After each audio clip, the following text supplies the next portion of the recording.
বন্ধুরা, আজকের এই ভিডিওতে আপনারা জানতে পারবেন কেন শ্রীকৃষ্ণ তার এক ভক্তকে বলেন যে বাসি কাপড়ে স্নান না করে তার পুজো দিতে। এই কথাটি শুনে হয়তো আপনারা অনেকেই আশ্চর্য হচ্ছেন, ভাবছেন ভগবানের পুজো বাসি কাপড়ে স্নান না করে কখনো করা উচিত নয়, এটা মহাপাপ। কিন্তু আপনারা কি জানেন যে স্বয়ং ভগবান শ্রীকৃষ্ণ নিজেই তার এক ভক্তকে এই কথাটি বলেছেন। শ্রীকৃষ্ণ এই কথাটি কেন বলেছেন সেটা আজ আমরা জানব। ভিডিওটি ভালো করে মন দিয়ে শুনবেন। আশা করি এই ভিডিওটি থেকে অনেক কিছু বিষয়ে আপনারা অবগত হবেন। আর যারা এখনও এই চ্যানেলটিকে সাবস্ক্রাইব করেননি তাদের কাছে অনুরোধ, আপনারা এই চ্যানেলটিকে সাবস্ক্রাইব করে পাশে থাকা বেল আইকনটি প্রেস করে অল নোটিফিকেশনে ক্লিক করে দেবেন। এবার আসছি মূল বিষয়। আজ আমি আপনাদের বলবো শ্রী শ্রী জগন্নাথ দেবের এক ভক্তের কাহিনী, যার ভক্তির কথা শুনলে আপনাদের সকলের মন পরমানন্দ লাভ করবে। এই মহিলা ছোট থেকে একজন একনিষ্ঠ কৃষ্ণভক্ত ছিলেন। তার সম্পূর্ণ দিন কৃষ্ণ সেবাতেই কেটে যেত। তিনি ছোটবেলা থেকেই তার বাবাকে পুজোয় সাহায্য করতে করতে হয়ে উঠলেন একজন বিশাল কৃষ্ণভক্ত। তারপর তার বাবার মৃত্যুর পর তিনি পুরীতে শ্রী জগন্নাথ দেবের মন্দিরের কাছে একটি ছোট কুটিরে এসে বাস করতে লাগলেন। তিনি নিয়মিত মন্দিরে যেতেন শ্রী শ্রী জগন্নাথ দেবের দর্শন করতে। শ্রী জগন্নাথ দেবের দর্শনই ছিল তার নিত্যদিনের কাজ। তার কোনো সন্তান ছিল না বলে তিনি ধীরে ধীরে জগন্নাথ দেবকেই পুত্রের মতো স্নেহ করতে শুরু করলেন। শ্রী শ্রী জগন্নাথ দেবের দর্শন করার সময় তিনি নানা রকম ফল নিয়ে যেতেন। তিনি এইসব ফল রোজ জগন্নাথ দেবের উদ্দেশ্যে নিবেদন করে আসতেন। একদিন মন্দিরের থেকে বাড়ি ফিরে তার মনে হলো পুরোহিতের ভোগ ভগবানের নিবেদন করার আগেই হয়তো ভগবানের খিদে পেয়ে যায়, আর তিনি যে ফল ভগবানকে নিবেদন করেন তাতে হয়তো ভগবানের ক্ষুধা মেটে না। ভগবানের প্রতি এমন মাতৃস্নেহ নিয়ে ঠিক তার পরের দিন থেকে সকাল 3:30টার সময় উঠে খিচুড়ি রান্না করতে শুরু করলেন। তিনি স্নান না করে, ঘর পরিষ্কার না করে ঘুম থেকে উঠেই খিচুড়ি বসালেন। তারপর সেই খিচুড়ি প্রসাদ বাড়ির জগন্নাথ দেবের মূর্তির কাছে নিবেদন করলেন। ঠিক সেই সময় এক কৃষ্ণাঙ্গ অতীব সুদর্শন বালক তার কুটিরে প্রবেশ করে বলল, বড্ড খিদে পেয়েছে, আমাকে কিছু খেতে দাও। সে অপলক দৃষ্টিতে তাকিয়ে থাকলেন সেই বালকটির দিকে। দ্রুত ঘরে গিয়ে তার জন্য একটি আসনের ব্যবস্থা করলেন। কিন্তু তিনি মনে মনে ভাবছিলেন যে এই বালককে সে কী খেতে দেবে।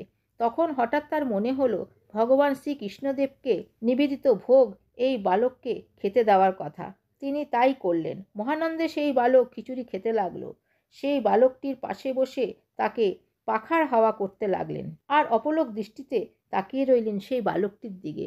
সেই প্রসাদ খেয়ে খুবই তৃপ্তি হলো সেই বালকটির। সে বলল প্রত্যেক দিন এরকম খিচুড়ি খেতে চায় সে। আর সেই কৃষ্ণভক্ত মহিলা মাথা নাড়লেন। বালকটি এটাও বলে গেল যে সে প্রত্যেক দিন সকালে আসবে খিচুড়ি খেতে। তারপর বালকটি কিছু দূর গিয়ে অদৃশ্য হয়ে গেল। এদিকে তার আর সময় কাটে না। তার খালি মনে হতে লাগলো কখন আসবে সেই বালক, তিনি খেতে দেবেন তাকে, পাখার বাতাস করবেন তাকে। পরদিন সকালে উঠেই সব কাজ ফেলে ধরিয়ে দিলেন উনুন, শুরু করলেন রান্না।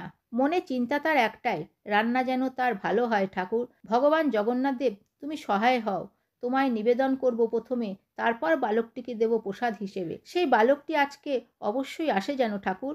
শুধু দুচোখ ভরে দেখবেন তাকে, তার সেবা করবেন, এতেই তার সুখ।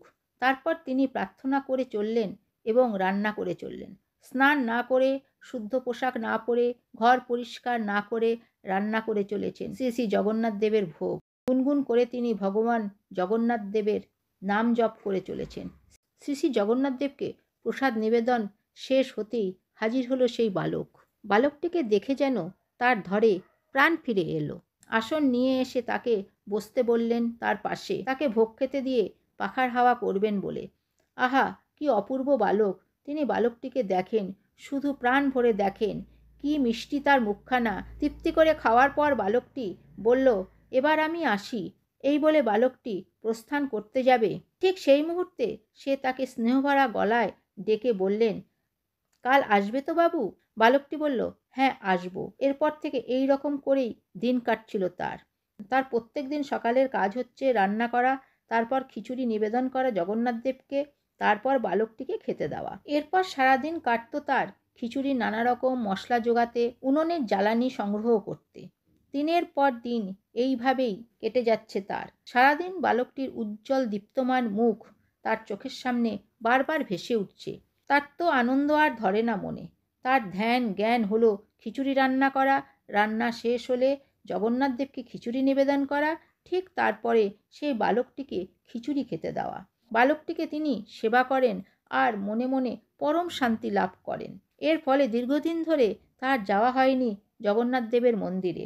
একদিন এলেন সেই মন্দিরের প্রধান পূজারী তার সাথে দেখা করতে। তিনি জিজ্ঞাসা করলেন, এখন কেন তুমি মন্দিরে যাও না? কথায় কথায় বললেন তার সারাদিনের কাহিনী। স্নান না করে, ঘর আঙিনা পরিষ্কার না করে, ধোয়া পোশাক না পরে ভগবান শ্রী শ্রী জগন্নাথ দেবকে প্রসাদ দেওয়ার কথা শুনে মন্দিরের প্রধান পূজারী অত্যন্ত অসন্তুষ্ট হলেন। তিনি তাকে বললেন স্নান করে পরিষ্কার পোশাক পরে তিনি যেন রান্না করেন, তারপর যেন নিবেদন করেন নৈবেদ্য। মানে এইটাই তো জগন্নাথ দেবের পুজো হবে, তাই স্নান করে করতে বলছিলেন তিনি। এতদিন বাসি কাপড়ে রান্না করে নৈবেদ্য নিবেদন করেছিলেন জগন্নাথ দেবকে। এটা অনুচিত হয়েছে ভেবে তিনি মনে মনে খুব ব্যথা পাচ্ছিলেন। তিনি খুবই দুঃখিত ছিলেন। মনে মনে বারবার ক্ষমা প্রার্থনা করছিলেন জগন্নাথ দেবের কাছে। পরের দিন সকালবেলায় উঠে তিনি স্নান করলেন, তারপর পোশাক পরিবর্তন করে রান্নায় বসলেন। অনেক সময় লেগে গেল তার রান্নায়, এবং যখন তিনি বেলা হয়ে গেল তখন তিনি ভগবানকে খিচুড়ি নিবেদন করলেন। এবং অবশেষে এলো সেই বালক। তার মুখ শুকিয়ে গেছে, শুকিয়ে ছোট হয়ে গেছে সুন্দর মুখটি ভোগের অপেক্ষা করতে করতে। সেদিন প্রথমবার তার দেরি হয়ে গেল বালকটিকে ভোগের প্রসাদ খেতে দিতে। তারপর বালকটি কোনো রকমে দ্রুত ওই ভোগ খেয়ে ফেলল। অন্যদিকে মন্দিরের প্রধান পুরোহিত নিবেদন করলেন প্রসাদ, কিন্তু দেখলেন নৈবেদ্য থেকে সুগন্ধ আসছে না। শ্রী জগন্নাথ দেব কি তাহলে গ্রহণ করলেন না নৈবেদ্য? তাহলে কি অন্যায় হয়ে গেল তার? এই ভেবে মন্দিরের প্রধান পুরোহিত ভগবান শ্রী শ্রী জগন্নাথ দেবের কাছে বারংবার ক্ষমা প্রার্থনা করতে লাগলেন। অবশেষে তিনি দেখলেন জগন্নাথ দেবের মুখে লেগে রয়েছে খিচুড়ি। ধ্যানে বসলেন, তিনি সব বুঝতে পারলেন। ধ্যান থেকে উঠে ছুটলেন সেই কৃষ্ণ ভক্তের ঘরে, সব খুলে বললেন। খুবই চমৎকৃত হলেন সেই মহিলা। আনন্দ তখন তার দু চোখে যেন আর ধরে না। তাহলে বালকটি কি শ্রী জগন্নাথ দেব নিজেই ছিলেন? আনন্দে তার দু চোখে জল চলে আসে।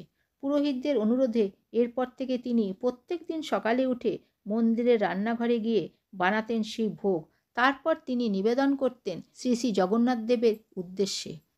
বালক ভোগে একটি গুরুত্বপূর্ণ পদ হচ্ছে খিচুড়ি, আর এই মহিলার নাম হলো কর্মাবাই, ও তার খিচুড়ি প্রসিদ্ধ হলো কর্মাবাইয়ের খিচুড়ি নামে। ভগবানের জন্য খিচুড়ি সেবা করে থাকেন তিনি বাকি জীবন।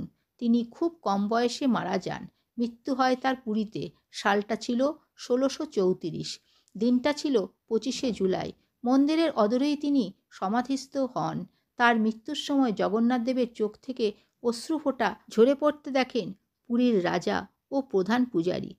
শ্রী শ্রী জগন্নাথ দেব সেই দিন রাতে তাদের স্বপ্নে আসেন এবং বলেন অতীব প্রিয় কর্মাবাই প্রয়াত হয়ে তার মধ্যে মিশে গেছেন, কিন্তু এখন কে তাকে খিচুড়ি খাওয়াবেন? ভগবান দুঃখ প্রকাশ করেন। পরের দিন পুরীর রাজা শ্রী শ্রী জগন্নাথ মন্দিরের প্রধান পূজারীর উপস্থিতিতে রাঁধুনিদের নির্দেশ দেন রোজ ভোরে কর্মাবাইয়ের সেই খিচুড়ি নির্মাণের জন্য। আর আজও সেই প্রথা চলে আসছে। প্রতিদিন ভোরে শ্রী শ্রী জগন্নাথ দেবকে নিবেদন করা হয় কর্মাবাইয়ের সেই খিচুড়ি। এই অদ্ভুত ঘটনার অনেক প্রত্যক্ষদর্শী আছে। আজও যখন পুরীর শ্রী জগন্নাথ মন্দিরের রথযাত্রা হয়, তখন রথের চাকা শ্রী শ্রী জগন্নাথ দেবের ভক্ত কর্মাবাইয়ের সমাধির সামনে এসে থেমে যায়। কিছুতেই সেই চাকা আর নড়ানো যায় না। সবাই বলে জগন্নাথ দেব তখন নিজের প্রিয় ভক্ত কর্মাবাইয়ের সঙ্গে দেখা করতে যান, নিজের ভক্তের উপর কৃপা করেন। কিছুক্ষণ পর রথের চাকা আবার নিজের থেকেই ঘুরতে শুরু করে। বন্ধুরা, এমন ভক্তি যাদের থাকে তারাই ঈশ্বরের দর্শন অবশ্যই পাবে। তো আপনারা বুঝতেই পারছেন যে কর্মাবাই কতটা ভালোবাসতেন শ্রী ভগবানকে এবং কতটা স্নেহ করতেন। আর এই অপার ভক্তির কারণেই ভগবান তার বাড়িতে এসে খাবার গ্রহণ করতেন। যদি কারোর মধ্যে এরকম ভগবানের প্রতি ভক্তি থাকে এবং বিশ্বাস থাকে, তাহলে সেও এরকমভাবে ভগবানের সেবা করলে ভগবান তার সেবা নিশ্চয়ই গ্রহণ করবেন। তাই একটাই প্রশ্ন হলো যে আমাদের মধ্যে কি এরকম ভক্তি আদৌ আছে? কর্মবাই নিজের ছেলের মতন স্নেহ করতেন শ্রীকৃষ্ণকে। এরকম স্নেহ কি সবার পক্ষে করা সম্ভব? তো বন্ধুরা, ভিডিওটি ভালো লাগলে অবশ্যই শেয়ার করবেন। আবার দেখা হচ্ছে পরের ভিডিওতে। ভালো থাকবেন, সুস্থ থাকবেন। ধন্যবাদ।